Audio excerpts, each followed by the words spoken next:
is Celeste. If you could just start off by introducing yourself and telling everyone a little bit more about what it is you do. My name is Helen Lewis. I'm the author of Difficult Women, A History of Feminism in 11 Fights. I apologise for my slight throatiness, I've just got over COVID.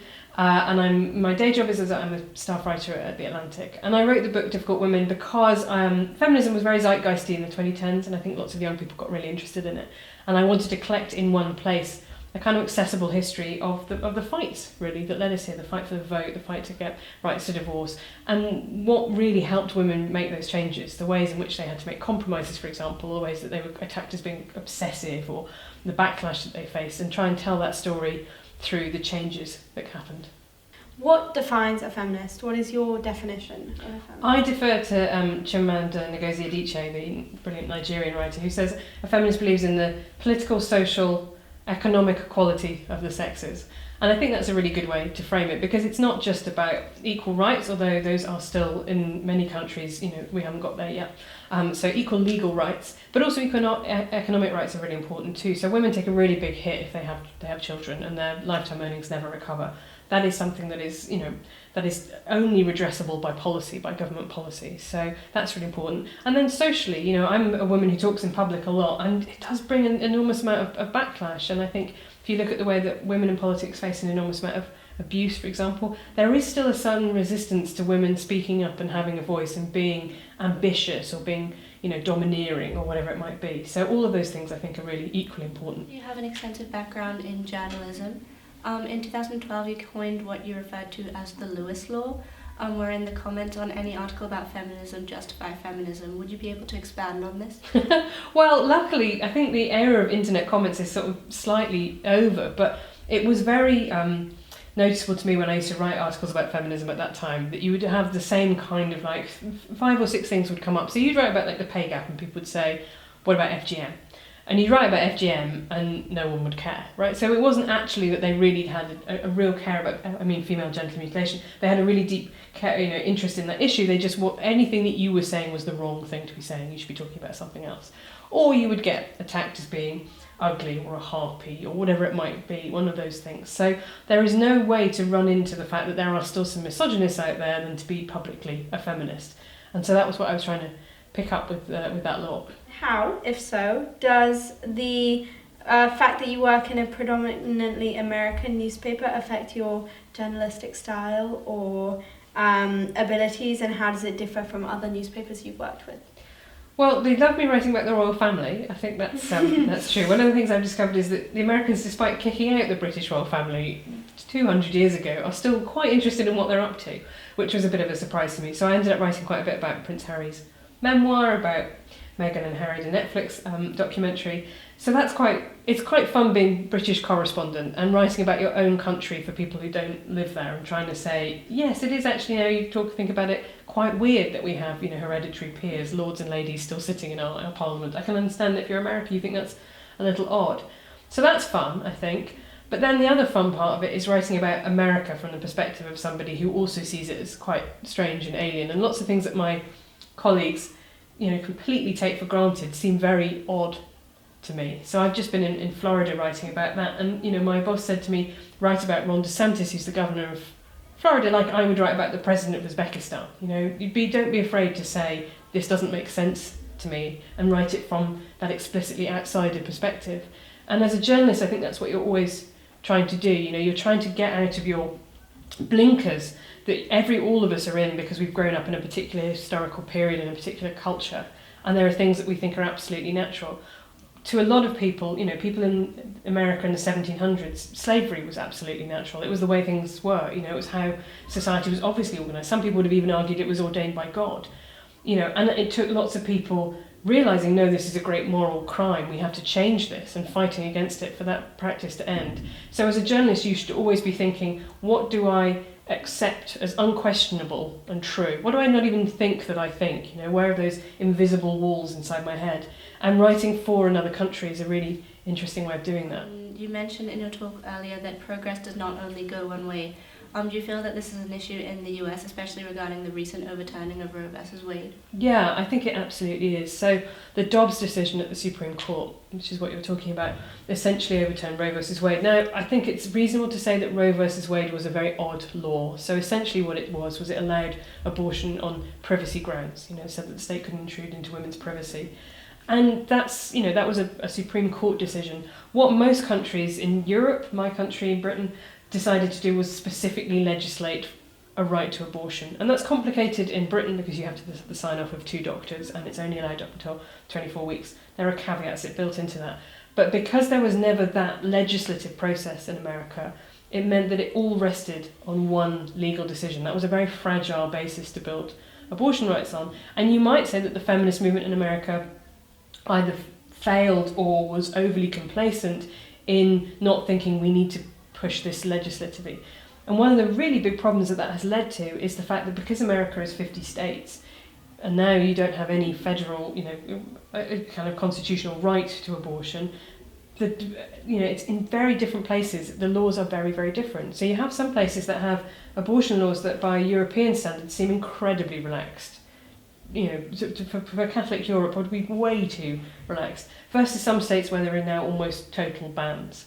And that's a very difficult situation because what will happen wherever abortion gets banned, which is that rich women will find a way around it. If you are somebody who is, got a job, got resources of your own, you will be able to travel outside state and get an abortion. If you're 10 years old and you're abused by your stepfather, if you are a woman in an abusive relationship, if you've already got several kids already and you can't leave them at home to travel out of state, those are the women who now won't be able to receive the care that they need. And so you end up with this incredibly unequal system, 2-tier system between well-off women with resources and everybody else. So what would you say would be the next step in terms of feminism in the US, specifically in terms of abortion laws?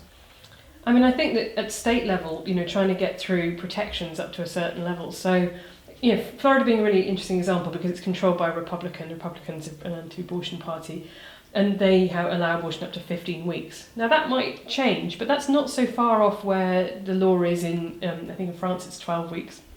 That is a compromise position that lots of people could accept.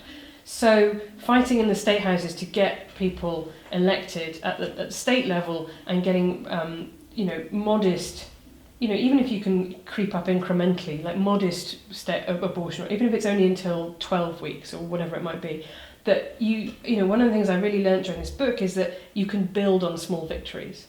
So, for example, in the UK, we didn't go straight to having gay marriage. We had civil partnerships first. We didn't go straight to having abortion. We went to women who had access to contraception first. So when it looks like you're taking a compromise, you have at least got some kind of victory.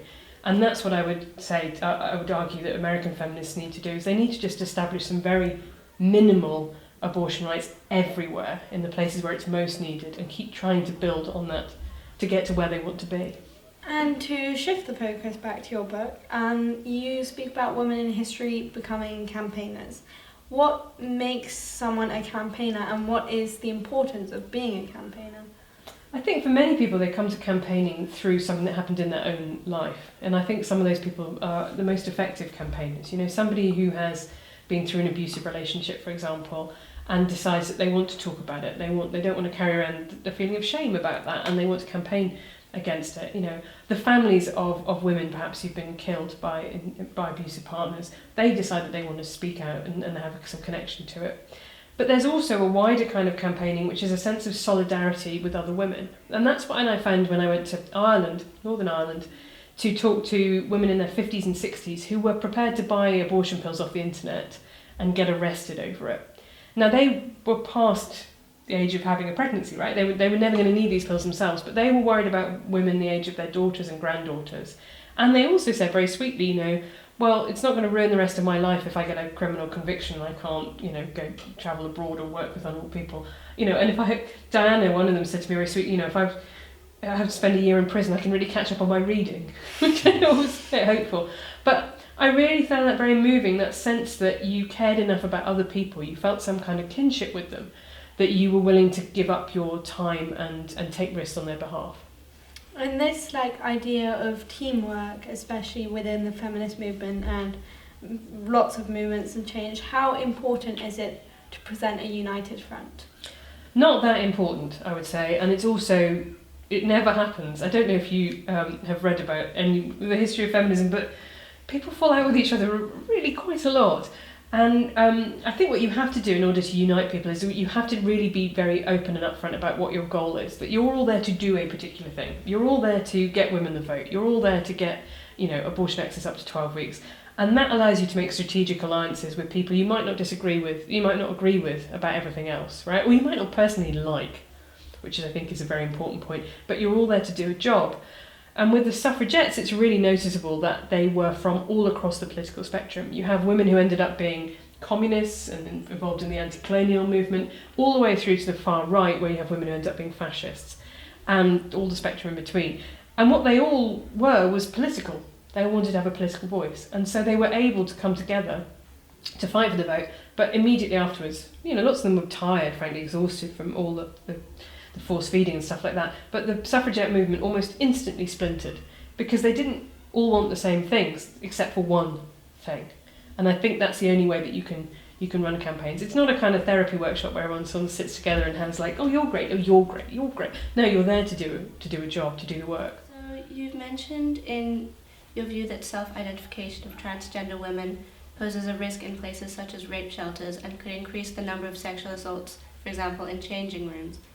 Where would you say is the line for you between allowing transgender people to experiment with their gender orientation while projecting women in single-sex areas?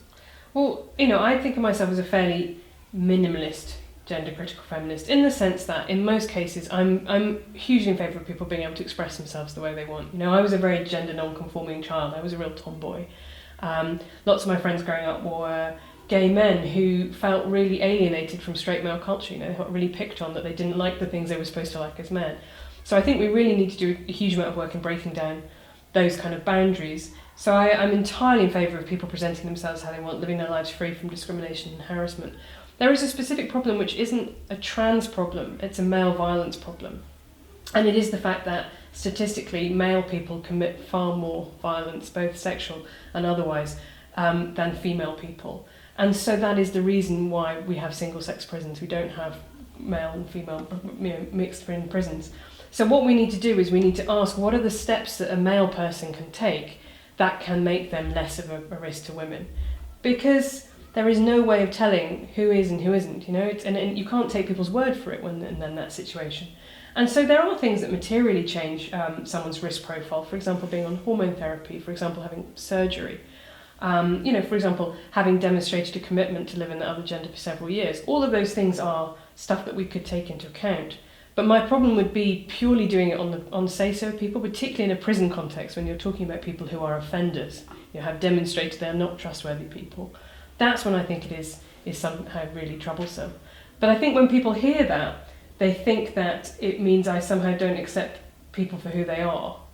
And the fact is I do, because I think that sex and gender are different. I think gender is the way that you live your life, it's a series of stereotypes, and then there's biological sex underneath that. And in most contexts, it doesn't matter, you just treat people as the gender they want to be. However, in a very few limited ones, sports being another, then maybe biological sex is what matters more. Yeah. And we've seen this recently in Scotland with everything that's happened with the fight between gender and this trans movement. What would you say are some really important steps we need to take in the transgender movement, which would also take into account keeping women safe? Well, there was a really sad thing in the way that the bill that you're talking about in Scotland, which is called the Gender Recognition Reform Bill, went through. Now, it had a really good aim, which was to demedicalise and debureaucratise, if that's the way of saying the process. Because trans people did report that they found it really intrusive, and they felt that they were being kind of questioned, and that something that was very personal to them was being the subject of a panel that they would never meet or see. And I think it's important to listen to that. What saddens me about that is that there were amendments put down that said, for example, you can't change your gender in the middle of a court case. And that amendment was not accepted. And so what they really need to do is to say, in almost all circumstances, this isn't a problem. However, here are a really limited set of circumstances where we can foresee some very obvious problems. Let's do some stuff in advance to kind of mitigate that. And because there was this feeling that if you did anything that said anything other than repeated the kind of activist mantras, that you were somehow bigoted, the politicians who were in favour of the reform just didn't want to engage with the really difficult cases, which, this is the thing to stress, right? Incredibly small number. I think there are 6 trans women held in women's prisons currently in Scotland. It's a really, really small problem. And it has no reflection at all on trans people in general. It is this specific prison population that is an issue. But that's not an excuse not to deal with it. And I think that was the real failure. It's what really, I think, brought Nicola Sturgeon, is that she should have foreseen this small but very acute problem and dealt with it first. But she just didn't want to see it, she didn't want to acknowledge it. In your talk, you mentioned that women's clothing restrictions were mirrored by the restrictions in women's lives. How do you think this applies to restrictions on women's clothing in the present day? For example, in school dress codes? Well, my personal preference would be for completely unisex school dress codes. In places that have a uniform, girls should be able to wear trousers, boys should be able to wear skirts. People should be able to, you should have a range of options, and people should be able to pick from within them. And which would then, solve a lot of problems in the sense of it wouldn't be such a big deal if somebody decided if a boy decides he wants to wear a skirt, or in fact decides that she's now a girl. So I think if you have unisex dress codes, that seems to me to be much fairer to absolutely everybody. And I'm generally, from talking to schoolgirls I have, spoken to, lots of them don't want to necessarily wear skirts because it feels much more exposing, right? That they're worried about them being pulled up, they're worried about being teased about it, whatever it might be. And also that, trousers are kind of more, practical, I guess, because you've got pockets and you can sit down on the floor and it's all very easy. So, I would be in favour of relaxing dress codes. And I feel the same about men's dress codes, actually. There is a rule in the House of Commons that men have to wear a tie. So they always have to wear a shirt and tie. So even when it's incredibly hot, as it now gets hot in British summers, you see male MPs in a tie, and then you see women in sort of vest tops and tiny, sleeveless tops, which obviously are much cooler. And I think, well, that's not fair either. Why not just have a smart dress code for everybody? Just say this is it, or just say everybody has to have the top of their arms covered, right, or whatever it might be. And I think that would be much fairer to everybody. Usually it's women who get screwed by dress codes, but I like that example because it's an example where I think these poor men are sort of sweating to death and the women look kind of breezy and cool. So just have the same. And and there's been court cases in Britain recently about whether or not you can force female employees to wear high heels. And it's been interesting recently to see places like Virgin Atlantic, their cabin crew, they now have completely unisex dress codes. So guys can wear jumpsuits, guys can wear skirts, whatever they want, and women can wear trousers and flat shoes. And that just, I think in about 20 years' time, the idea that your employer could force you to wear high heels will seem kind of like, wearing corsets seems to us. Do you think that the Sustainable Development Goal 5 of gender equality is the most important? Without revealing my inability to instantly recall the other Sustainable Development Goals, which used to be the Millennium Development Goals, didn't they? I'm old enough to remember before they were rebranded. I think the thing is it's hard to do that because I think they're all interrelated. And for example, one of the things that's very worrying to me is if you have wars or famine caused by climate change, caused by migration, women are really going to suffer. So you can't really pull them apart like that. For example, if you get a situation in which there is a terrible famine and huge numbers of people are displaced, say in sub-Saharan Africa, to end up in refugee camps, we know that those women are much more at risk from sexual violence because they have been disrupted and displaced. And so how do you separate out gender equality from climate justice? You kind of can't really do it. The same thing with war, right? We know that there have been accusations in almost every war. I wouldn't say every war there has been sexual violence against civilian populations. It is now recognised as a war crime. So if you're in situations in which there is war and famine and climate displacement, you are inevitably going to have less equal gender roles. You are going to end up regressing in those ways. So you can't separate it out. You cannot have, without people being stable and secure in where they live, you can't have gender equality. Yeah. In terms of intertwined rights, many believe that women's rights and LGBTQ+ rights are heavily intertwined. How do you feel about this cooperation between minorities? Do you think this is important in achieving equality? I think it is, and I think there has been a great success in the last 30 years or so of a much wider rights agenda, building on everybody's right to be, for example, free from discrimination at work. So in the UK we have the Equality Act, which has 7 protected characteristics, which I won't try and name, but things like race, age, gender reassignment. And what happens is it's the idea that here are these immutable characteristics you can't change, and you shouldn't be discriminated against for all of them. So that is legislation that was built to say, that everybody rises together. However, there are situations in which things might collide. So, for example, there are people within the disability rights movement who have big questions about abortion law reform, right? Because you can get an abortion for a fetal abnormality. Now, they say that means that there are babies who are not being born, who would be born otherwise with Down syndrome, for example, or cleft palates, and that people are not giving themselves a chance to have a baby with a disability, right? And so that's a really good example where I would say those people have a legitimate right to make that argument, but abortion should always be a very personal decision for the person involved, and that they need to make that decision themselves. But it is an undoubted clash of rights. And there is also the other problem that the bigger the umbrella you get, the most privileged people within that umbrella tend to be the ones in charge. So I was on a panel 7 or 8 years ago with the then head of Stonewall, Ruth Hunt, who said to me, she's a lesbian, that the gay rights movement had benefited enormously by having white gay men in it, right? People who are actually very well off, very sharp elbowed, very middle class, and that they'd really been able to kind of drive the rights movement forward, because they were kind of going to the same gentlemen's clubs and going to the football and, hanging out with power. And I think I thought it was a very interesting and acute thing for her to say, because it's something that has really, really helped the gay rights movement, but it's not necessarily helped everybody come up at exactly the same right. And I think that's the thing. There's always been criticisms of feminism for being too much of a middle class movement, too much of a university educated movement, right? It's helping women at the top become CEOs, and how much is it doing for women who are in cleaners on minimum wage? And so we have to be really careful about where you draw the lines and what the groups are and whose interests actually get really advanced by those alliances. How do you think that social media as a whole has progressed or regressed the feminist movement as a whole?